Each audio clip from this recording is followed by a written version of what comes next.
Good afternoon, everyone. I am Dr. Piyush Sharma, Consultant General Surgery, working in Asian Fidelis Hospital, Sector 88, Faridabad. आज हम लोग बात करने वाले हैं प्रॉब्लम की, जिसे कहते हैं varicose vein. Varicose vein problem क्या है, ये क्यों होती है, इसके रिस्क फैक्टर क्या होते हैं, कैसे इसे डायग्नोज किया जाता है, कैसे इसका इलाज किया जाता है, ये सब मैं आपको डिटेल में थोड़ा सा समझाने की कोशिश करूंगा। वेरिकोज वेन बीमारी क्या है? पैरों के अंदर नसों का फूलना, जिसको हम वेरिकोज वेन कहते हैं। इसकी अलग अलग स्टेजेस होती है। ये बीमारी क्यों होती है, क्या होती है, इसके लिए ये समझना ज़रूरी है कि पैरों के अंदर वेन्स क्या होती है, उसका काम क्या होता है और वो किस तरह से इस बीमारी को बढ़ा सकती है। तो ये एक डायग्राम से मैं आपको समझाने की कोशिश करूंगा कि जो पैरों के अंदर हमारे वेन्स का सर्कुलेशन किस तरह से होता है। वेन्स का काम होता है हमारा जो ब्लड बॉडी के अंदर पहुंचता है उसको हार्ट की तरफ वापस पहुंचाना। ब्लड हार्ट से निकलता है आर्टरीज के थ्रू और पूरी बॉडी में सर्कुलेट होता है। उसके बाद वो वेन्स के थ्रू दोबारा से हार्ट के पास वापस पहुंचता है। अब आर्टरीज के पास तो एक पंप है, हार्ट जो प्रेशर से ब्लड फेंक रहा है सब जगह पहुंच पा रहा है, लेकिन वेन्स के पास इस तरह का कोई पंप नहीं है हार्ट तक वापस ब्लड पहुंचाने के लिए। दिक्कत कहाँ आती है? पैरों के अंदर, क्योंकि पैरों के अंदर ब्लड जो है हार्ट की तरफ एंटी ग्रेविटी चढ़ना होता है। तो ये सिस्टम हो सके, नॉर्मल इंसान के अंदर ब्लड जा सके, इसके लिए वेन्स के दो सिस्टम हमारे पैरों के अंदर होते हैं। एक जो मेजर सिस्टम होता है जिसे बोलते हैं डीप सिस्टम, और एक उसको सपोर्ट करने के लिए सुपरफिशियल सिस्टम का पार्ट होता है। डीप सिस्टम हमारा मसल्स के बीच में चलता है। तो तब हम चलते उठते बैठते मूव करते हैं, मसल हमारी कॉन्ट्रैक्ट करती है, तो वो एक पंप की तरह ब्लड को ऊपर की तरफ पुश करता हुआ चला जाता है। ब्लड ये ऊपर की तरफ ही जाए, उल्टा वापस ना आए, इसलिए इन वेन्स के अंदर अलग अलग लेवल पे वॉल्स बने होते हैं। इसी को हेल्प करने के लिए एक सुपरफिशियल सिस्टम होता है, जिसका काम होता है आसपास से ब्लड इकट्ठा करके डीप वेन तक पहुंचा देना। ये अलग अलग जगह पे कनेक्शन होते हैं और ये फाइनली जाके इसी में मिल जाता है। अब क्या होता है, कुछ लोगों में जो रिस्क फैक्टर होते हैं, जैसे कि जिनको लंबा खड़े होने का काम है या लंबा बैठने का काम है, प्रेगनेंसी वगैरह के टाइम पे या इमीडिएटली उसके बाद, किन्हीं को कॉन्स्टिपेशन की क्रोनिक प्रॉब्लम है, या किसी को पेट में कोई ट्यूमर या कुछ ऐसी तरह की स्वेलिंग है जो वीनस के फ्लो को रोके, ये लोग रिस्क फैक्टर होते हैं वेरिकोज वेन के डेवलप होने पे। वेरिकोज वेन कोई लाइफ थ्रेटनिंग कंडीशन नहीं है। ज़्यादातर केसेस में ये एसिम्प्टोमेटिक रहता है, इसकी वजह से कोई दिक्कत नहीं होती है। ज़्यादातर लोगों की कंसर्न कॉस्मेसिस को लेके होती है, क्योंकि देखने में ये बुरी लगती है, जिसमें नसें हमारी मोटी दिखाई देती हैं। इसके अलावा जैसे जैसे बीमारी प्रोग्रेस करती है तो इसके अंदर पैरों में दर्द होना, पैरों में सूजन आना, पैर का कालापन पड़ना, या ज़्यादा बीमारी बढ़ने पर पैर में अल्सर या घाव बन जाते हैं जो हील नहीं करते हैं।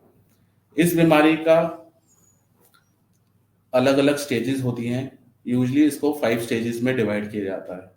स्टेज 1 होती है जिसमें छोटी छोटी वेन्स बनती है, जिसे स्पाइडर वेन या रेटिकुलर वेन्स कहा जाता है, जो पैरों में, हमारे लोअर लेग में या थाई में बहुत लोगों में दिखाई दे सकती है। इसके बाद जैसे बीमारी बढ़ती है, स्टेज 2 में आती है, तो मोटी मोटी डायलेटेड वेन्स हमारी प्रोमिनेंट होने लग जाती है, जिसको हम कहते हैं वेरिकोज वेन प्रॉपर।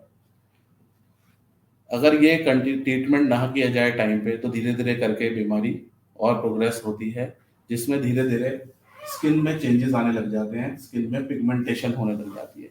लाल रंग का, भूरे रंग का या काले रंग का स्किन में जमने लग जाता है, जो एक्जिमा, स्किन एक्जिमा भी करता है। इसके बाद लास्ट स्टेज, 5th स्टेज होती है हमारी अल्सरेशन स्टेज, जिसमें पैरों में छोटी सी चोट लगने के कारण आसानी से कोई घाव बन जाता है जो हील नहीं करता, उसमें आसानी से ब्लीडिंग हो जाती है और वो घाव धीरे धीरे करके बढ़ता जाता है। अब ये वेरिकोज वेन है, इसका डायग्नोसिस यूजुअली सेल्फ डायग्नोज होता है। पेशेंट, मरीज आपके पास आता है, हमारे पास आता है, वो बोल के कि सर पैरों की हमारी नसें मोटी हो रही है, मेरे को लग रहा है वेरिकोज वेन की प्रॉब्लम है। इसको कंफर्म करने के लिए जो टेस्ट करा जाता है उसे colour Doppler, Venus colour Doppler कहते हैं, जिससे कंफर्म हो जाता है कि ये बीमारी है और इस बीमारी की स्टेज ये कितनी बड़ी है कितनी नहीं बढ़ी हुई है कि इसका ट्रीटमेंट प्लान करने में हमें आसानी हो सके। इलाज जो होता है वेरिकोज वेन का, वो डिपेंड करता है कि वेरिकोज वेन की स्टेज क्या है। हर पेशेंट जिसको वेरिकोज वेन है उसको ट्रीटमेंट की जरूरत नहीं है। जो अर्ली स्टेज होती है जिसमें स्पाइडर वेन रेटिकुलर वेन होती है, अपार्ट फ्रॉम कॉस्मेसिस, इसमें ट्रीटमेंट की जरूरत नहीं होती है। लाइफस्टाइल मॉडिफिकेशन और कुछ कंजर्वेटिव मेजर दिए जाते हैं जिससे ये बीमारी ठीक हो जाती है या एटलीस्ट कंट्रोल में रहती है। जब बीमारी बढ़ जाती है तो इसको हमें किसी ना किसी तरह के सर्जिकल या कोई इंटरवेंशन की जरूरत होती है। सर्जरी के अंदर सबसे इंपॉर्टेंट 3 मेजर ट्रीटमेंट है, जिसमें पहला है इंजेक्शन स्क्लेरोथेरेपी। इंजेक्शन स्क्लेरोथेरेपी क्या होता है? वेन्स के अंदर जो डायलूटेड वेन्स हैं उसमें एक स्क्लेरोजेंट डाला जाता है जिससे उस वेन को ब्लॉक कर दिया जाता है। ब्लॉक होने से उसमें केमिकल रिएक्शन की वजह से वो ब्लॉक हो जाती है और धीरे धीरे करके वो गायब हो जाती है। सेकंड जो मोस्ट कॉमनली यूज आजकल जो प्रोसीजर है जिसको हम लेजर एब्लेशन कहते हैं, या इसका अल्टरनेटिव रेडियो फ्रीक्वेंसी एब्लेशन होता है, या आजकल वेनासील तरह की अलग ट्रीटमेंट भी आया हुआ है। इस ट्रीटमेंट में क्या किया जाता है, जो हमारी सुपरफिशियल वेन है, जो ग्रेट सेफनेस वेन है या शॉर्ट सेफनेस वेन है, जो हमारे डिजीज पार्ट की मेन पैथोलॉजी को कॉज कर रही है, जिसकी वजह से वेरिकोज वेन हो रहा है, उस वेन को हम यूजली ट्रीट करते हैं। इसमें एक छोटे से स्मॉल कैनुलेटेड होल के थ्रू लेजर को इस वेन के अंदर पास किया जाता है, जो अल्ट्रासाउंड गाइडेंस में किया जाता है, और इस वेन को धीरे धीरे करके स्मॉल स्मॉल पार्ट करके हम एब्लेट लेजर से या तो जला देते हैं और ब्लॉक कर देते हैं, या फिर वेना सील जो डिवाइस होता है उससे उससे उसको ब्लॉक कर दिया जाता है। धीरे धीरे 1 सेंटीमीटर पुल करके स्लोली स्लोली पूरी वेन्स को ब्लॉक कर दिया जाता है। अब ये जो लेजर ट्रीटमेंट है ये खाली इन सुपरफिशियल मेन वेन्स का ही होता है। जो बाकी ट्रिब्यूटरीज हैं, जो टॉर्चर्स वेन दिख रही हैं, उनका लेजर ट्रीटमेंट यूजुअली नहीं होता है। उनका इसके साथ में स्क्लेरोजेंट या स्क्लेरोथेरेपी हमें करना पड़ता है। बट इसकी ट्रीटमेंट की एक शॉर्ट कमिंग है। जब वेन इतनी ज़्यादा डायलेटेड हो जाती है कि लेज़र से या उस रेडियो आरएफए से ये ट्रीट नहीं करी जा सकती, या ट्रीटमेंट के बाद इसके रिकरेंस के चांस काफ़ी ज़्यादा हो जाते हैं। ऐसे केस में जो लास्ट रिसोर्ट हमारे पास होता है ओपन सर्जरी का होता है, जिसमें इस वेन को बांध के फिर इसको स्ट्रिप करके कट करके हम इसको वेन को निकाल देते हैं, और नीचे वाले पार्ट को अलग अलग जगह पे उसको लाइगेट करके परफोरेटर को लाइगेट कर दिया जाता है, जिससे ये पूरा का पूरा ट्रीटमेंट कंप्लीट हो जाता है। सर्जरी के बाद पेशेंट को एडवाइस किया जाता है कि जो मूवमेंट वगैरह है वो नेक्स्ट डे से स्टार्ट कर सकते हैं। जितना ज़्यादा एम्बुलेट रहेंगे उतना ज़्यादा बेटर रहता है, बट किसी तरह का हमें कंप्रेशन स्टॉकिंग एडवाइस करना होता है, जो 6 to 8 वीक पेशेंट पहन के रखता है, डिपेंडिंग अपॉन किस टाइप की उसकी सर्जरी हुई है और उसको कितना आगे कैसा उसका वर्क स्टाइल है और कैसी उसकी हैबिटेट है। सर्जरी के बाद नेक्स्ट डे से ही मूवमेंट वगैरह होती है, बेड रेस्ट की कोई इसमें ज़रूरत नहीं होती है। आजकल मोस्ट ऑफ द केसेस जो 90% केसेस हैं हम लोग लेज़र से ट्रीट कर पा रहे हैं और पेशेंट के रिजल्ट बहुत अच्छे हैं एंड पेशेंट आर हैप्पी। एक चीज़ मैं अपने पेशेंट को सबको बताता हूँ यूजुअली, जो कि सर्जरी के बाद वेन्स एकदम से नेक्स्ट डे से ही गायब नहीं हो जाती हैं। वेन्स को गायब होने में वक्त लगता है, यूजुअली धीरे धीरे करके over a period of month और 2 months दे डिसअपीयर। उसके बाद स्टॉकिंग्स वगैरह भी 6 to 8 वीक्स के लिए पहनी होती है। उसके बाद पेशेंट स्टॉकिंग या इस तरह की किसी चीज़ की कोई ज़रूरत नहीं होती, वो अपना नॉर्मल लाइफस्टाइल सब कुछ कर सकता है।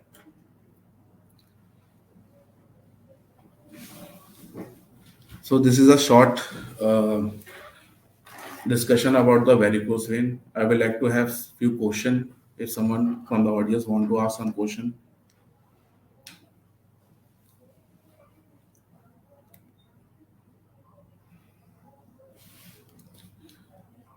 Question from Naveen Uppal: what are the available treatment for the varicose vein? The available treatment for varicose vein, as I already explained, are usually divided into 3 categories. First one is injection sclerotherapy, in which injection is small vein are cannulated and injection sclerosant is put in the vein. so it can be obliterated.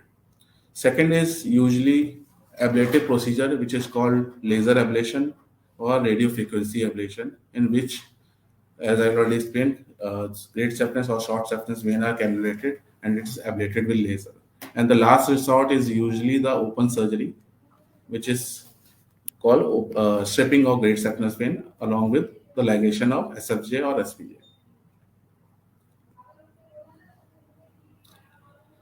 How to get rid of the varicose vein in the legs? It's simple. You need some sort of treatment for that. But treatment is usually not required depending upon the cause which is causing the varicose vein, such as like obesity, pregnancy, or any intra-abdominal pathology is there. You have to get treated for that. If these things will go away, the varicose vein will disappear. Next question, please.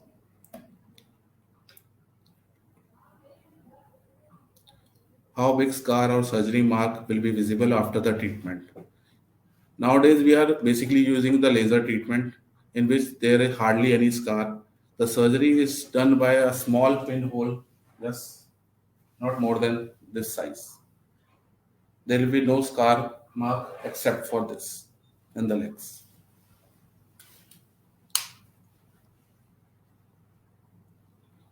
Sir मेरा काम पूरे दिन चलने का है, घूमने का है, क्या उसकी वजह से भी वेरिकोज वेन की प्रॉब्लम हो सकती है? ज़्यादातर चलने फिरने वाले लोगों में वेरिकोज की प्रॉब्लम यूजली नहीं होती है। वेरिकोज वेन की प्रॉब्लम ज़्यादातर कॉमनली उन लोगों में होती है जिनको ज़्यादा देर खड़े रहने का काम होता है, जो एक ही जगह पे काफ़ी लंबे समय तक, काफ़ी घंटों तक खड़े रहते हैं या काफ़ी लंबे समय तक बैठे रहते हैं। अगर मूवमेंट हो रही है तो हमारे मसल की कॉन्ट्रैक्शन होती रहती है, ब्लड का सर्कुलेशन बना रहता है, तो वेरिकोज वेन होने के चांसेस बहुत ही ज़्यादा कम होते हैं।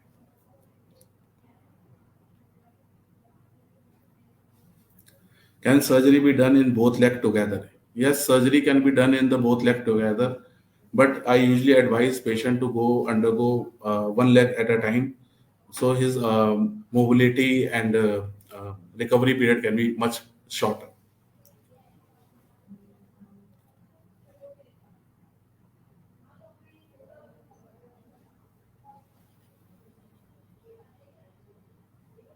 Any other question from the audience?